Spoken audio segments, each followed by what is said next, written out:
Good morning बच्चों। आज हम फिजिक्स चैप्टर 3 विद्युत धारा का अध्ययन करेंगे। ठीक, इसमें हम पढ़ेंगे ओम का नियम। आपने पहली कक्षा में पढ़ा था, ठीक है। तो उसमें हमने आपको ओम के नियम तक बताया था। तो हम ठीक, आपने ओम का नियम का सत्यापन कर लिया था। इसके बाद इसमें हम पढ़ेंगे विद्युत प्रतिरोध क्या है। ठीक है, तो आज का हमारा प्रश्न है, ठीक, क्या विद्युत प्रतिरोध क्या है। ठीक, इसके आगे हम अध्ययन करेंगे। ठीक, तो यही से स्टार्ट करते हैं। क्या है विद्युत प्रतिरोध। ठीक है, ये आपका पार्ट 2 है। हमने पार्ट 1 में ओम के नियम तक पढ़ा था। इसके बाद हम पढ़ेंगे इस क्लास में, ठीक, विद्युत प्रतिरोध क्या है। ठीक, इलेक्ट्रिकल रेजिस्टेंस क्या है। तो देखते हैं।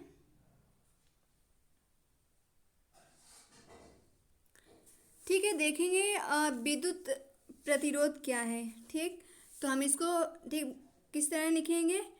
किसी चालक का वह गुण, ठीक, किसी चालक का वह गुण जिसके कारण वह वैद्युत धारा के प्रवाह का विरोध करता है, ठीक, चालक का प्रतिरोध अथवा वैद्युत प्रतिरोध कहलाता है। इसे कैपिटल आर से प्रदर्शित करते हैं। ठीक, और यह हम इस तरह लिख सकते हैं। ठीक है, वैद्युत विभवांतर तथा धारा के अनुपात को वैद्युत प्रतिरोध कहते हैं। सूत्र के अनुसार हम परिभाषा बना सकते हैं।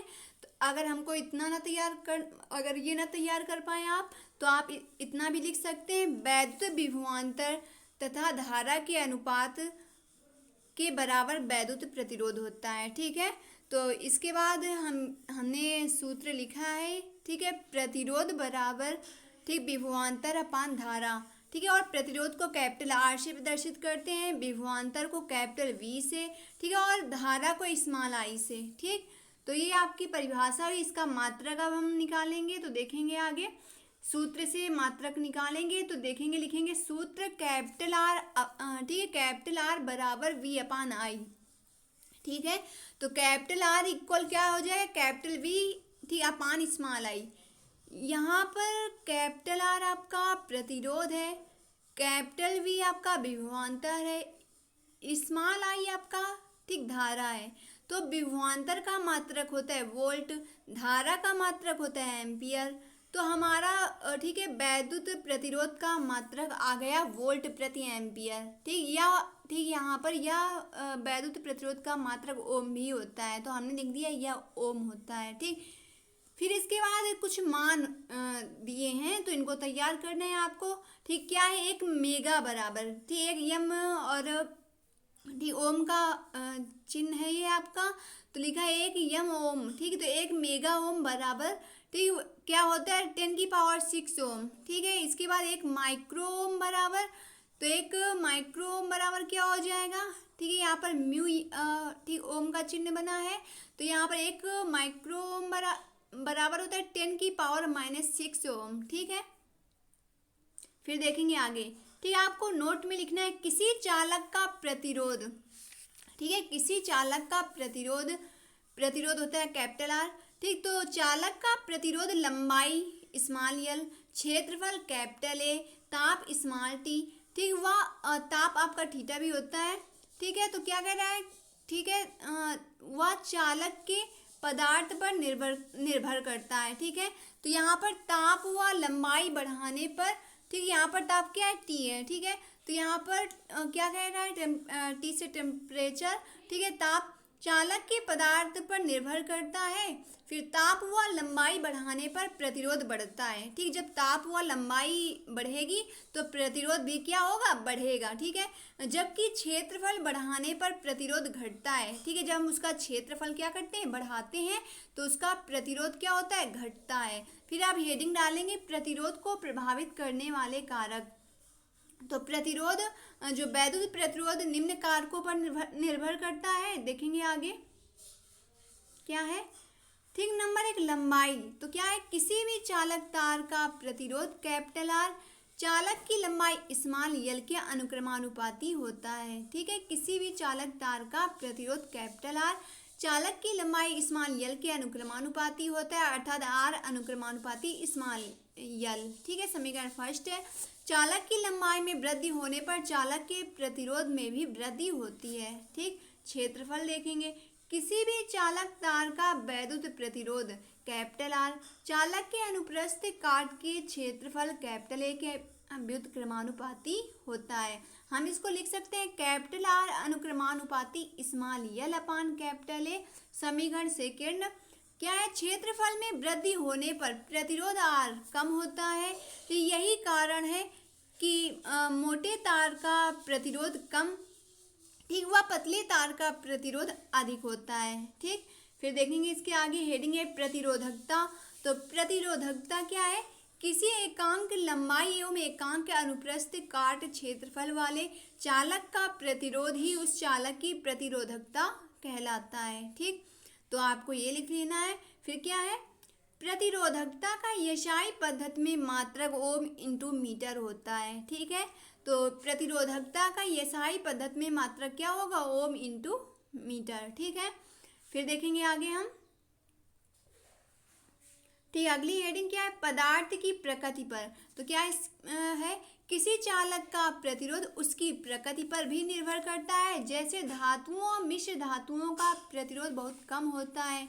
ठीक, धातुओं एवं मिश्र धातुओं की प्रतिरोधकता बहुत कम होती है, अतः इनका प्रतिरोध भी बहुत कम होता है। ठीक, धातुओं एवं मिश्र धातुओं की प्रतिरोधकता की कोटि होती है 10⁻⁸ से 10⁻�6 ओम इंटू मीटर की परास में होती है। जबकि रबड़, कांच जैसे विद्युत रोधी पदार्थों की प्रतिरोधकता की कोटि होती है 10⁻12 से 10⁻70 ओम इंटू मीटर की परास में होती है। ठीक, फिर देखेंगे आगे क्या है। ठीक है, ऐसी दो धातुओं के नाम लिखिए जिनका उपयोग विद्युत तार एवं विद्युत परिपथ बनाने में किया जाता है। तो आपको बता देना एल्युमिनियम, कॉपर। ठीक है, तो ऐसी दो धातुओं के नाम लिखिए जिनका उपयोग विद्युत तार एवं विद्युत परिपथ बनाने में किया है। तो क्या होगा, एल्युमिनियम, कॉपर। ठीक है, तो अब देखेंगे आगे। ठीक, उस धातु का नाम लिखिए जिसका उपयोग बल्ब के तंतु में किया जाता है। तो क्या होता है, जो बल्ब हमारा होता है उसका जो तंतु बनता है बल्ब के अंदर, तो वो किस धातु से बना होता है। तो हमें बताना है टंगस्टन धातु से बना होता है। ठीक है, और परमाणु क्रमांक इसका कितना होता है, 74। फिर देखेंगे आगे। ठीक, क्या है हमारा क्वेश्चन है, क्या है, एक विद्युत बल्ब के तंतु का प्रतिरोध 1200 ओम है। तो इस बल्ब को 220 वोल्टता स्रोत से संयोजित किया गया है। तो यह बल्ब कितनी विद्युत धारा लेगा। ठीक है, तो आपका तंतु का प्रतिरोध यहाँ पर मतलब कैपिटल आर का मान 1200 ओम है। ठीक है, 220 वोल्टता मतलब कैपिटल वी का मान 220 वोल्ट है। हमें निकालना धारा है, मतलब स्मॉल आई निकालना है। ठीक है, तो हमने लिखा दिया है, देखिए लिखा है ना, अकॉर्डिंग टू क्वेश्चन करना है। ठीक है, यहाँ पर दिया है, लिखा है। तो क्या है, प्रतिरोध कैपिटल आर बराबर 1200 ओम। ठीक, वोल्टता कैपिटल वी बराबर 220 वोल्ट। ठीक, ज्ञात करना है क्या, ठीक, विद्युत धारा स्मॉल आई एम्पियर में। ठीक है, तो इसको ज्ञात करना है। फिर अब देखें, वी नो दैट लिख लेना है। हम जानते हैं कि सूत्र लिखना है धारा निकालने के लिए। ठीक, यहाँ पर कैपिटल आई बराबर capital V upon capital R. ठीक है, तो हम यह कैपिटल भी मान सकते हैं कैपिटल आई, और ठीक, तो हमने लिखा कैपिटल आई बराबर capital V upon capital R.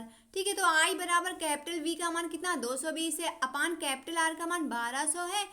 फिर इसके बाद हम कैंसिल करेंगे और भाग देंगे। जब कैंसिल और ठीक कैंसिल करके भाग दे देंगे तो आपका आ जाएगा 0.18 एम्पियर। ठीक है, कैपिटल आई का मान। ठीक है, तो ये इसको हल कर लेना।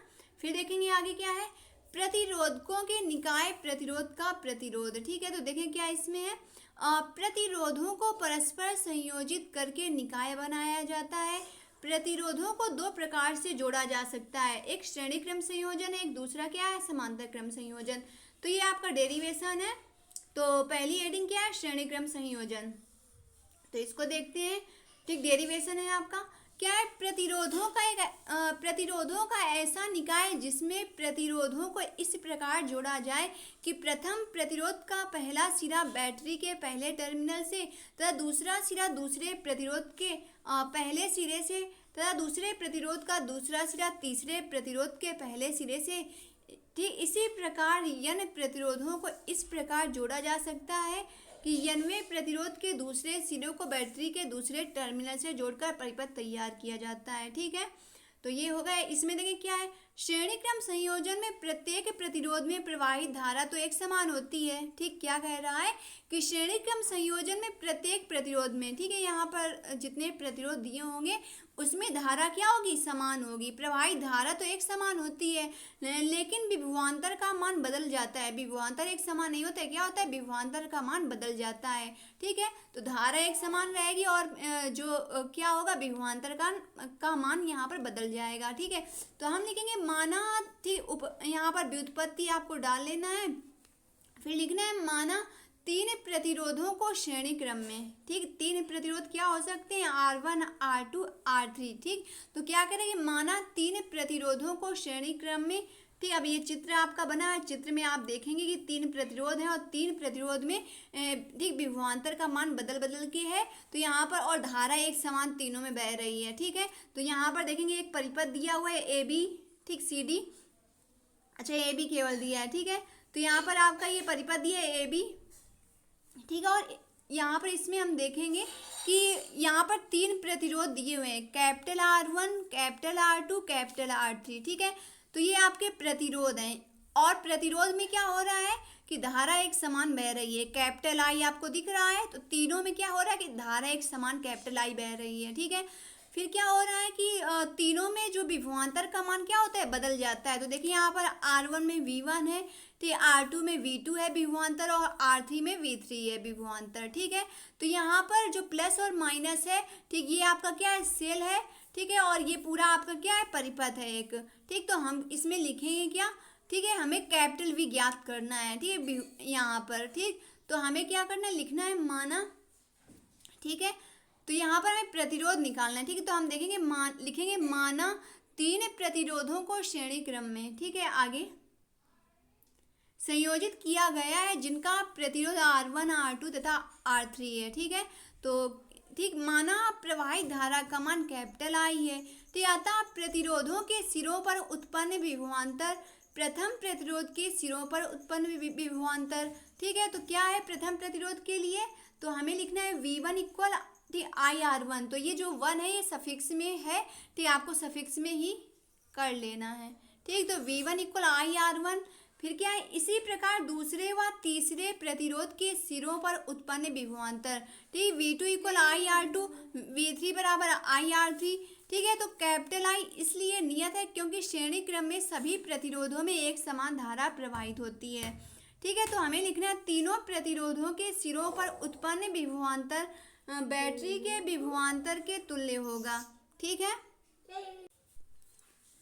फिर देखिए इसमें क्या है, देखेंगे तीनों प्रतिरोधों के सिरों पर उत्पन्न विभवांतर बैटरी के विभवांतर के तुल्य होगा। ठीक है, अतः तुल्य विभवांतर capital V equal capital I into R। तो ये आपका सूत्र है तुल्य विभवांतर, यहाँ पर लिखें कैपिटल V इक्वल IR, मतलब ओम का नियम का सूत्र है कैपिटल V इक्वल IR। तो यहाँ पर हमें हल करना है, हम लिखेंगे capital V equal V1 plus V2 plus V3, मतलब ठीक विभवांतर का ये क्या है, योग है। V1 और V2 V3 ठीक है जोड़े गए हैं यहाँ पर, तो तीनों का योग क्या है, ठीक तुल्य विभवांतर है। ठीक है, तो देखेंगे यहाँ पर V1 का मान कितना है, IR1 है, कैपिटल V का मान कितना है, IR है।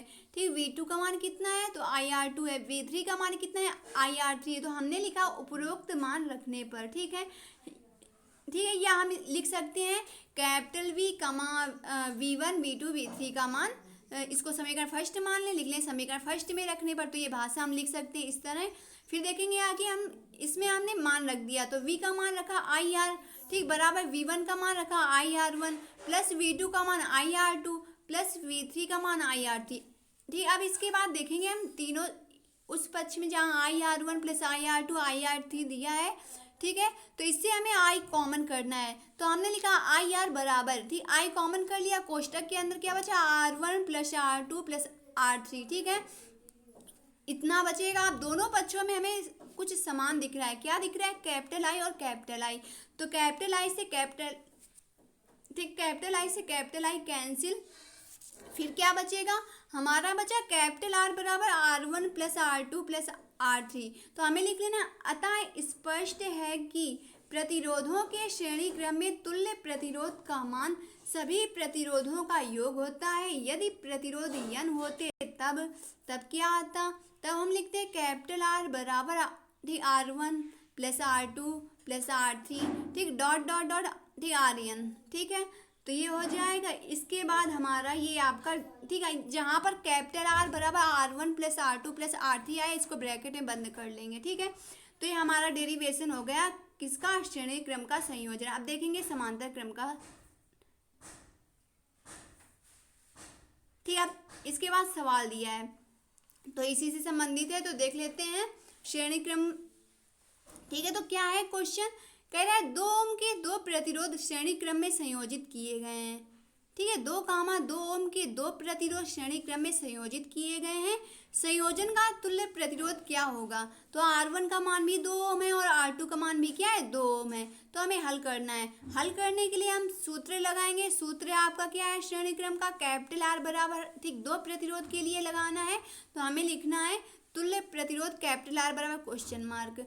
इसके बाद हमें सूत्र का प्रयोग करना है, लिख लेना है वी नो दैट, क्या जानते हैं सूत्र, तो हमें लिखना है कैपिटल R बराबर ठीक R1 प्लस R2। इसके बाद R1 का मान भी 2 है और R2 का मान भी 2 है, तो हमने लिखा कैपिटल R बराबर 2 प्लस 2, तो अब 2 ठीक है और 2 जोड़ लेंगे तो कितना आ जाएगा, 4 आ जाएगा। तो लिखेंगे कैपिटल R बराबर 4 ओम। ठीक, अतः संयोजन का तुल्य प्रतिरोध 4 ओम होगा। ठीक है, तो इसको ब्रैकेट में बंद कर लें, तो ये आपका श्रेणी क्रम संयोजन है। ठीक है, आप देखेंगे इसी तरह हमें हल करना है सवालों को। ठीक, तो बीच बीच में इस टाइप के क्वेश्चन हैं। फिर देखेंगे आगे क्या है, समांतर क्रम संयोजन अथवा पार्श्व क्रम संयोजन। हम इसको बोलते हैं समांतर क्रम संयोजन, इसी को बोलते हैं पार्श्व क्रम संयोजन। ठीक है, तो देखेंगे क्या है, ये भी आपका डेरिवेशन है। तो क्या लिखेंगे, यदि किसी विद्युत परिपथ में प्रतिरोधों को इस प्रकार संयोजित किया जाए कि सभी प्रतिरोधों के पहले सिरे बैटरी के एक टर्मिनल से टर्मिनल क्या होते हैं, प्लस प्लस और माइनस माइनस से। ठीक, तो क्या कह रहा है कि पहले सिरे बैटरी के एक टर्मिनल से तथा दूसरे सिरे बैटरी के दूसरे टर्मिनल से तो प्राप्त संयोजन को समांतर अथवा पार्श्व क्रम संयोजन कहते हैं। ठीक है, फिर क्या है, पार्श्व क्रम संयोजन में सभी प्रतिरोध के सिरों पर उत्पन्न विभवांतर कैपिटल V तो समान होता है। ठीक, लेकिन प्रवाहित धारा अलग अलग होती है। प्रथम प्रतिरोध में प्रवाहित धारा ठीक I1 बराबर V अपान R1। इसी प्रकार दूसरे व तीसरे प्रतिरोध में प्रवाहित धारा तो I2 बराबर V अपान R2 और I3 बराबर V अपान R3 हो जाएगा। ठीक है, आप देखिए ये चित्र आपका बना हुआ है, तो ये देखिए इसमें क्या क्या दिया हुआ है। ठीक है, आपकी बंद कुंजी दी हुई है, बंद कुंजी से आपका पूरा परिपथ तैयार हो रहा है। ठीक, प्लस माइनस यहाँ पर क्या दिया है, ये यहाँ पर जो बीच में दी है वो बैटरी है और इसमें चार्ज लगा हुआ है प्लस और माइनस। ठीक है, तो धन आवेश और माइनस आवेश यहाँ पर मतलब यहाँ पर चार्ज है। ठीक है, फिर देखेंगे कैपिटल आई क्या है, कैपिटल आई आपकी धारा बह रही है। ठीक है, और जो आपकी I1 I2 I3 भी क्या है, ये ठीक तीनों प्रतिरोधों में अलग अलग प्रवाहित धारा है। ठीक है, तो आप देखेंगे इसमें हमें क्या करना है, इसमें 2 बिंदु दिए हैं A B। ठीक है, तो आप देखिए इसी से पूरा परिपथ तैयार हो रहा है। तो यहाँ पर हम देखें आगे क्या लिखेंगे। ठीक, हमने लिखा I1 बराबर V अपान R1। इसी प्रकार दूसरे व तीसरे प्रतिरोध में प्रवाहित धारा तो हमने ये पढ़ा था I2 बराबर V अपान R2। ठीक, I3 बराबर V अपान R3, तो ये आपका डबल। ठीक, इसके बाद देखिए इसी प्रकार यनमे प्रतिरोध के लिए क्या हो जाएगा, जब यनमे प्रतिरोध के लिए आएगा तो हमारा हो जाएगा ठीक है IN बराबर VRN हो जाएगा। फिर हमें क्या लिखना है, प्रतिरोधों में प्रवाहित तुल्य धारा, मतलब कि तीनों प्रतिरोधों में जो प्रवाहित धारा प्रवाहित हो रही है अलग अलग, ठीक उनका योग होता है ठीक धारा। ठीक है, तो यहाँ पर तुल्य धारा है, तो यहाँ पर हम लिखेंगे कैपिटल I बराबर ठीक I1 plus I2 plus I3 dot dot IN। ठीक, उपरोक्त मान समीकरण में रखने पर तो क्या लिखेंगे, V अपान R बराबर ठीक V अपान R1 प्लस V अपान R2 प्लस V अपान R3 plus dot dot dot. फिर आप देखेंगे इसके बाद हम क्या करेंगे, ठीक है, आप देखें V अपान R1 प्लस V अपान R2 प्लस V अपान R3 से हमें V कॉमन करना है, तो हमने कॉमन हमको कर लेना है, एक स्टेप बढ़ा लेना है। तो हम लिखेंगे V अपान R बराबर V कोष्टक के अंदर 1 अपान R1 प्लस 1 अपान R2 प्लस 1 अपान R3 प्लस डॉट डॉट। तो यहाँ पर जो कैपिटल वी से कैपिटल वी कैंसिल, तो आपका बचेगा 1/r बराबर 1/r1 plus 1/r2 plus 1/r3 plus dot dot dot. ठीक है, तो ये आपका हो गया समांतर क्रम संयोजन का फार्मूला। ठीक है, 1/r बराबर 1/r1 plus 1/r2 plus 1/r3 plus ठीक डॉट डॉट। तो अगर n के लिए पूछा जाए तो क्या लिखना है, देखिए आप नीचे एक लाइन किया, अतः स्पष्ट है पार्श्व क्रम संयोजन में तुल्य प्रतिरोध घट जाता है। ठीक है, तो जितने प्रतिरोध होंगे उसी के अनुसार सूत्र बनेगा। अगर 4 प्रतिरोध होंगे तो हम लिखेंगे 1/r बराबर 1/r1 plus 1/r2 plus 1/r3 plus 1/r4। ठीक है, तो उसी प्रकार से हमारा क्रम बढ़ता जाएगा। फिर देखेंगे आगे क्या है। फिर अगली हेडिंग है ऊष्मा का तापीय प्रभाव। ठीक है, ऊष्मा का तापीय प्रभाव, तो देखेंगे क्या है ये। तो हम ऐसा करें, ठीक है, यहाँ तक आज क्लास करते हैं, इसके आगे अगली क्लास में हम ऊष्मा का तापीय प्रभाव पढ़ते हैं। ठीक, thanks class, thanks for watching this video.